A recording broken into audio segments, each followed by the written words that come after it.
लोग पिछले लेक्चर में पढ़े केमिकल रिएक्शन के बारे में, ठीक है। केमिकल रिएक्शन को डिफाइन किए, केमिकल रिएक्शन को समझने की कोशिश किए, ठीक है।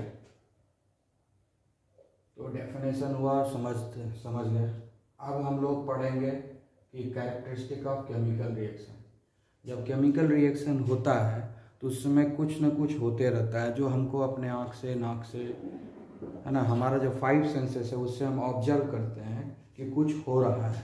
केमिकल रिएक्शन जब होता है तो कुछ न कुछ होता है, कुछ न कुछ ऐसा चीज़ होता है ना, कुछ फीचर होता है, कुछ कैरेक्टरिस्टिक होता है, कुछ देखने को मिलता है, कुछ सूंघने को मिलता है ना, कुछ न कुछ हमारे 5 सेंसेस के द्वारा ऑब्जर्वेशन होता है, ठीक है। उसी 5 सेंसेस के थ्रू जो हम ऑब्जर्व करते हैं केमिकल रिएक्शन होने के समय, उसी को हम लोग बोलते हैं कैरेक्टरिस्टिक ऑफ केमिकल रिएक्शन, ठीक है। मतलब केमिकल रिएक्शन का ये पहचान है कि ये सब चीज़ें हो सकती है, ठीक है।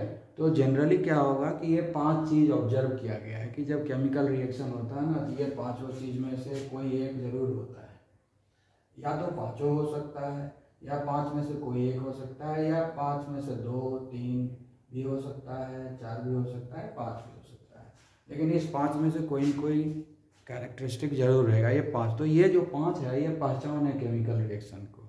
अब अगर हमको केमिकल रिएक्शन समझ में नहीं आया तो फिर हम कैसे कहेंगे कि कोई प्रोसेस जो हो रहा है वो केमिकल रिएक्शन है। तो पहचानने का तरीका आसान है, ये 5 चीज़ को ऑब्जर्व करेंगे, इस 5 में से कोई एक भी चीज़ अगर होता हुआ नजर आ जाए तो वो केमिकल रिएक्शन है, ठीक है। तो यही है कैरेक्टरिस्टिक ऑफ केमिकल रिएक्शन। तो पहला कहता है इवोल्यूशन ऑफ गैस। पहला क्या है? Evolution of gas. Evolution of gas, जिसका मीनिंग है कि कोई केमिकल रिएक्शन जब होता है तो उसमें गैस जरूर बनेगा। कोई सारे केमिकल रिएक्शन में नहीं, कुछ केमिकल रिएक्शन है जिसमें कि गैस बन सकता है। सारे केमिकल रिएक्शन में गैस बन जाए जरूरी नहीं है, लेकिन अगर कोई प्रोसेस हो रहा है और उसमें गैस बन रहा है तो इसका मतलब है कि वो केमिकल रिएक्शन। बस यही चीज़ सीखना है कि अगर कहीं कोई प्रोसेस हो रहा है, कुछ प्रक्रिया चल रहा है और उसमें गैस का इवोल्यूशन हो रहा है, गैस बन के उससे इवोल्यूशन मतलब होगा गैस बन के निकल रहा है, तो अगर ऐसा कुछ हो रहा है तो हम समझ जाते हैं कि हाँ केमिकल रिएक्शन हो रहा है। तो हम इसका एक एग्जांपल लेते हैं, सबसे सिंपल एग्जांपल लेते हैं जो तुम्हारे बुक में दिया है, हम वही लेते हैं, दूसरा नहीं लेंगे, ठीक है। यहाँ पर दिया है कि रिएक्शन होगा जिंक और सल्फ्यूरिक एसिड के बीच में, जिंक और सल्फ्यूरिक एसिड के बीच में। ये हो गया जिंक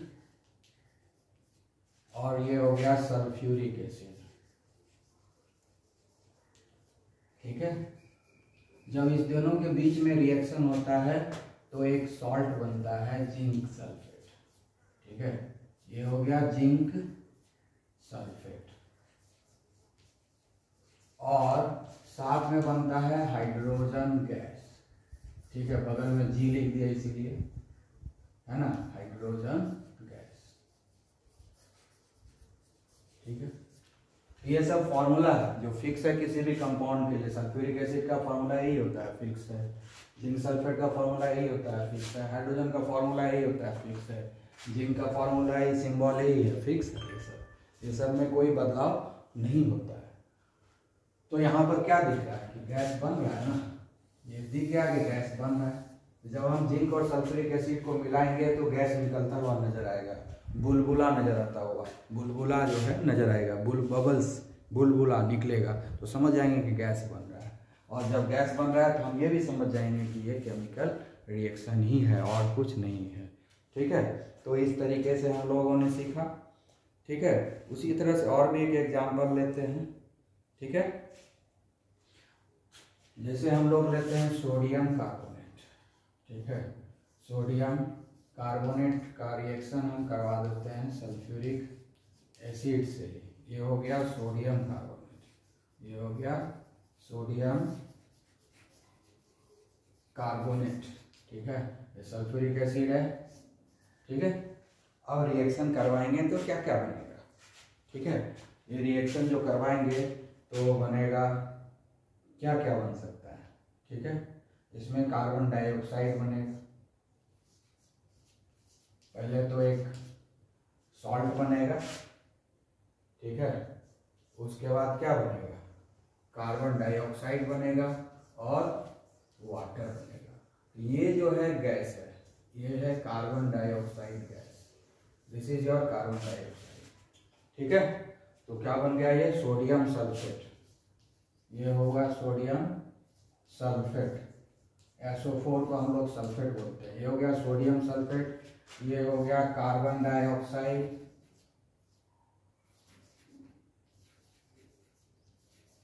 और ये वाटर है, और ये वाटर है। सबका मॉलिक्यूलर फॉर्मूला याद रखना है। तो इसमें भी गैस बना कार्बन डाइऑक्साइड, ठीक है। कार्बन डाइऑक्साइड गैस बना। अगर हम हाइड्रोक्लोरिक एसिड लेते तो भी यही बनता है, कोई भी एसिड से रिएक्शन करता है तो ये सब बना। ये एग्जाम्पल हो गया। तो ये दोनों रिएक्शन एक एग्जाम्पल लिए जिससे हमको पता चला कि कार्बन डाइऑक्साइड बन रहा है, गैस बन रहा है, ठीक है। तो इस तरीके से एक चीज तो समझ में आ गया कि अगर कहीं कोई प्रोसेस है उसमें गैस का इवोल्यूशन हो रहा है तो इसका मतलब है कि वो रिएक्शन जो है केमिकल रिएक्शन है और कुछ नहीं है, ठीक है। तो ये बात हमको समझ में आ गई, ठीक है। अब हम लोग दूसरा पढ़ेंगे।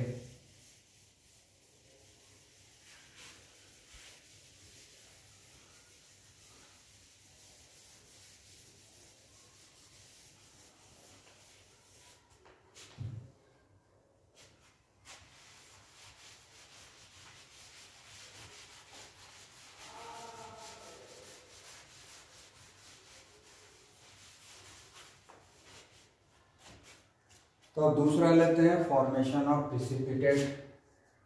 दूसरा देखते हैं क्या है ये, फॉर्मेशन ऑफ प्रिसिपिटेट। प्रिसिपिटेट, तो पहले तो ये जानना होगा कि प्रिसिपिटेट किसको बोलते हैं। प्रिसिपिटेट, ठीक है, इसको शॉर्ट में हम लोग PPT भी बोलते हैं, ठीक है। ये क्या है, इनसॉल्युबल सॉलिड रेसिड्यू, ठीक है। इनसॉल्युबल सॉलिड रेसिड्यू, ये क्या है, insoluble solid residue. Insoluble solid residue को हम लोग बोलते हैं प्रिसिपिटेट। मतलब जो केमिकल रिएक्शन हुआ तो उसमें कुछ जो है ऐसा चीज बनेगा जो पानी में घुलेगा नहीं। केमिकल रिएक्शन जब कराते हैं तो पानी में ही रहता है। तो ये जो इनसॉल्युबल रेसिड्यू होगा, अगर भारी होगा तो नीचे जो है कंटेनर में जमा हो जाएगा पेंदा पर, और नहीं तो पूरे सॉल्यूशन में तैरते हुए रहेगा, ठीक है। दिख रहा है कि हाँ ये घुला नहीं है, घूम रहा है इधर उधर पूरे सॉल्यूशन में। तो इसको बोलते हैं इनसॉल्युबल सॉलिड रेसिड्यू। मतलब ऐसा सॉलिड सब्सटेंस जो पानी में घुलता नहीं। अब जैसे चीनी है, पानी में घुल गया तो इनसॉल्युबल सॉलिड रेसिड्यू नहीं हुआ, ठीक है ना। ऐसा सब्सटेंस जो पानी में घुले नहीं, अगर भारी है तो नीचे बैठ जाएगा, और अगर ये इनसॉल्युबल रेसिड्यू थोड़ा हल्का है, डेंसिटी कम है, तो पूरे पानी में तैरता हुआ नजर आएगा, ठीक है। तो इनसॉल्युबल सॉलिड रेसिड्यू जो पानी में घुलता नहीं है उसी को बोलते हैं इनसॉल्युबल सॉलिड रेसिड्यू। और इनसॉल्युबल सॉलिड रेसिड्यू को भी हम लोग दूसरा नाम देते हैं प्रिसिपिटेट, और शॉर्ट में बोलते हैं PPT, ठीक है। तो इसका भी हम एग्जाम्पल लेंगे, ठीक है। जो एग्जाम्पल आपके बुक में है वही ले रहे हैं। तो यहाँ पर रिएक्शन जो दिखाया गया है पोटेशियम आयोडाइड और लीड नाइट्रेट के बीच में, ठीक है। ये हुआ पोटेशियम आयोडाइड और लीड नाइट्रेट PbNO3, ठीक है। ये हुआ पोटेशियम आयोडाइड, ठीक है। और ये हुआ लीड नाइट्रेट, ये हुआ लीड नाइट्रेट, ठीक है। इस दोनों के बीच में दोनों कलरलेस है, ठीक है, दोनों कलरलेस है। यहाँ पर अब बनेगा लीड आयोडाइड। लीड आयोडाइड ये हुआ येलो कलर का बन जाएगा, येलो पीपीटी बनेगा, पीबी आयोड और KNO3।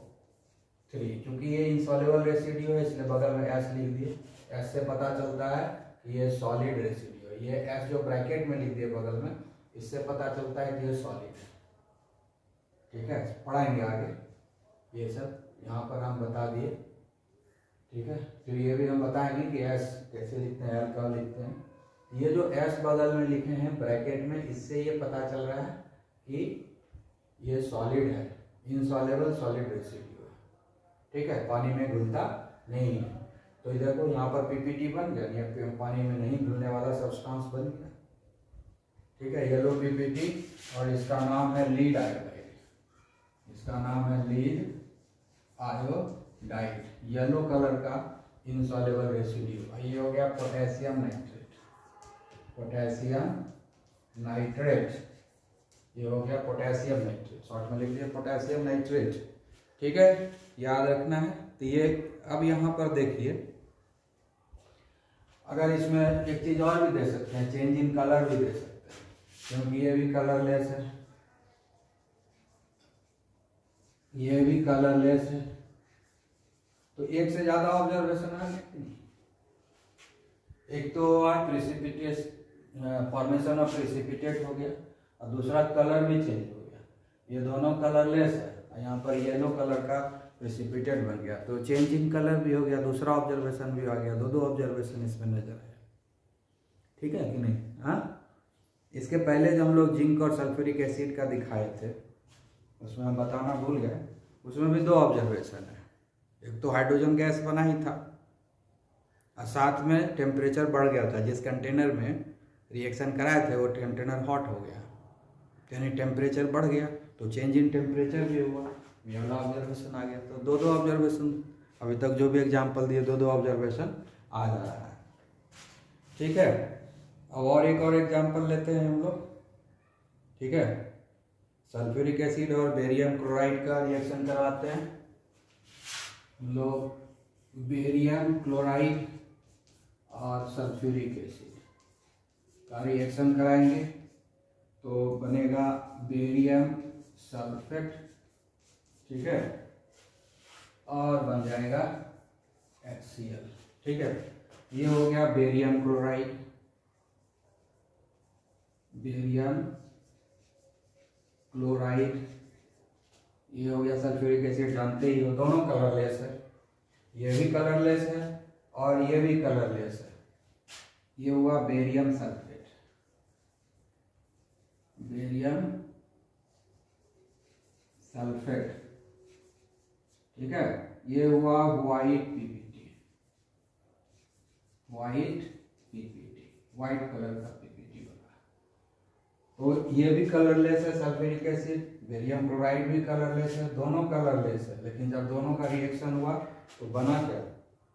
बेरियम सल्फेट, जो व्हाइट पीपीटी, एकदम दही के जैसा कर्डी व्हाइट होगा। बेरियम सल्फेट क्या है? कर्डी व्हाइट, दही के जैसा उजला हो जाता है, कर्डी व्हाइट हो जाता है। और साथ में ये हाइड्रोक्लोरिक एसिड बना, हाइड्रोक्लोरिक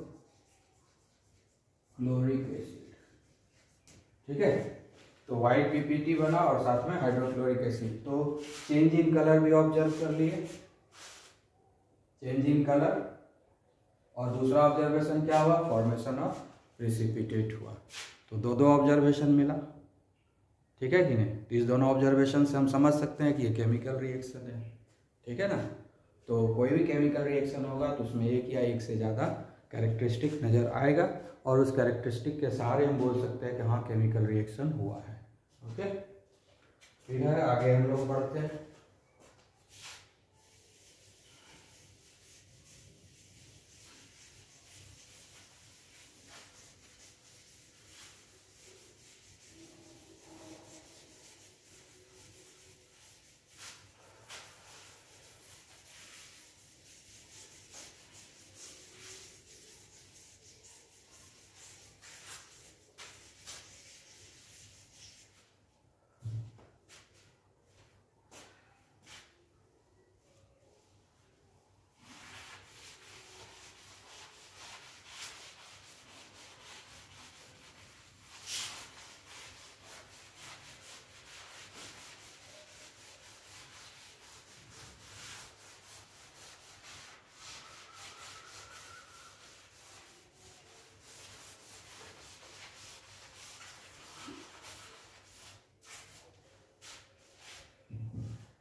अब हम लोग तीसरा कैरेक्टरिस्टिक देखते हैं, स्पेशली पढ़ेंगे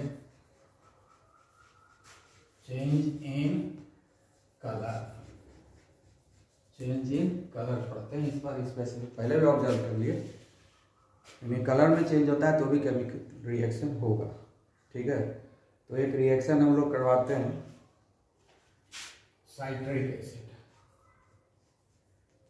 citric acid plus KMnO4,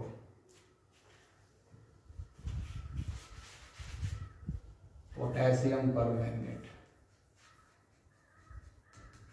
potassium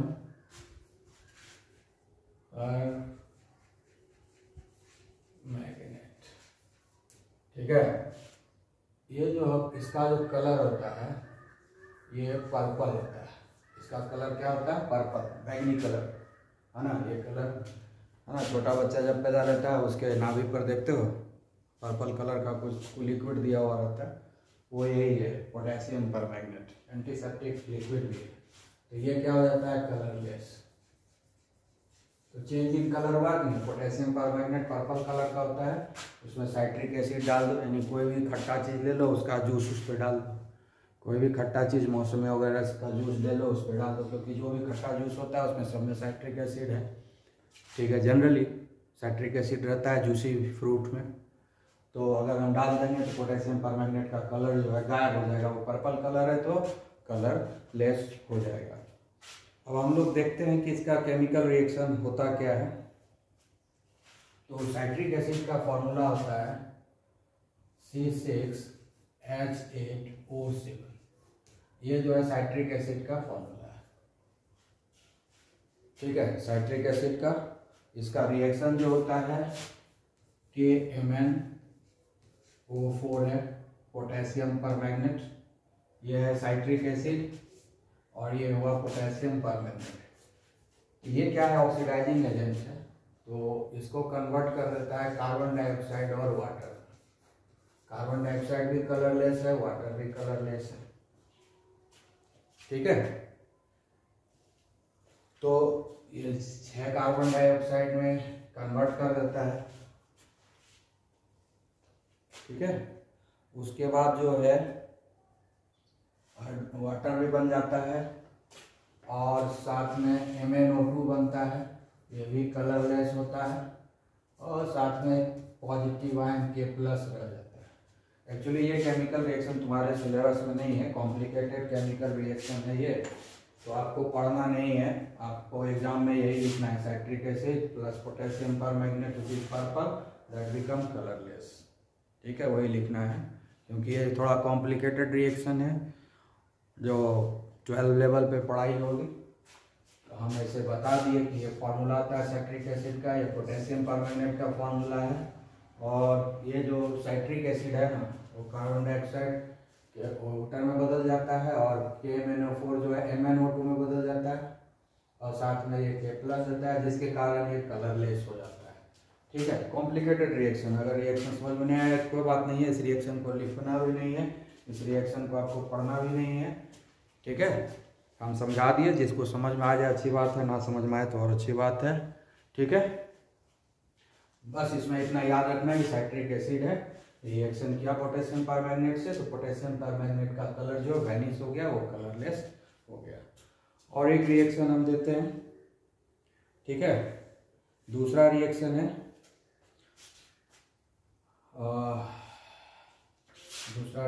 potassium dichromate K2Cr2O7।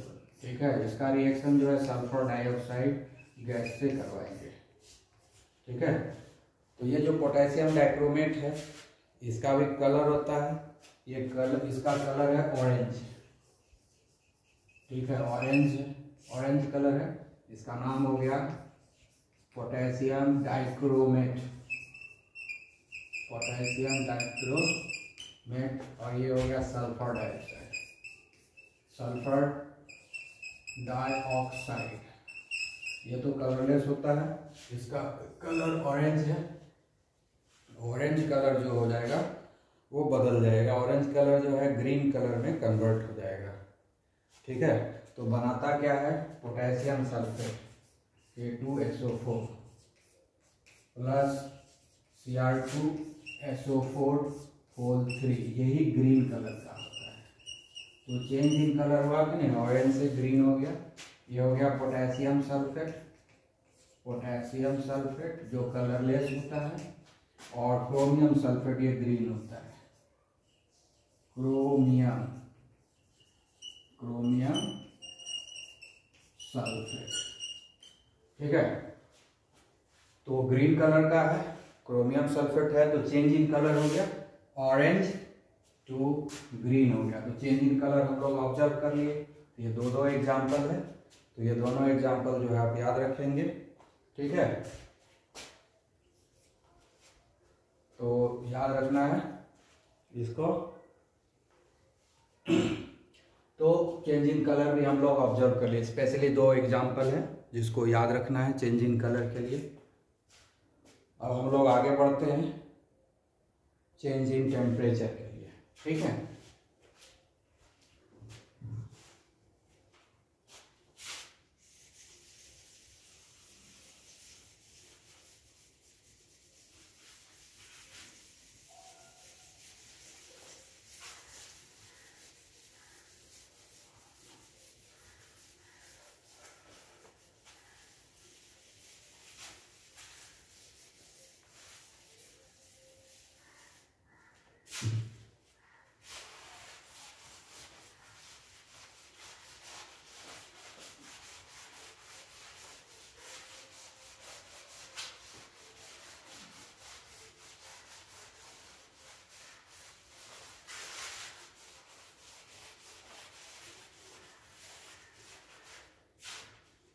अब हम लोग जो है चौथे पॉइंट पे पहुंचेंगे, चेंज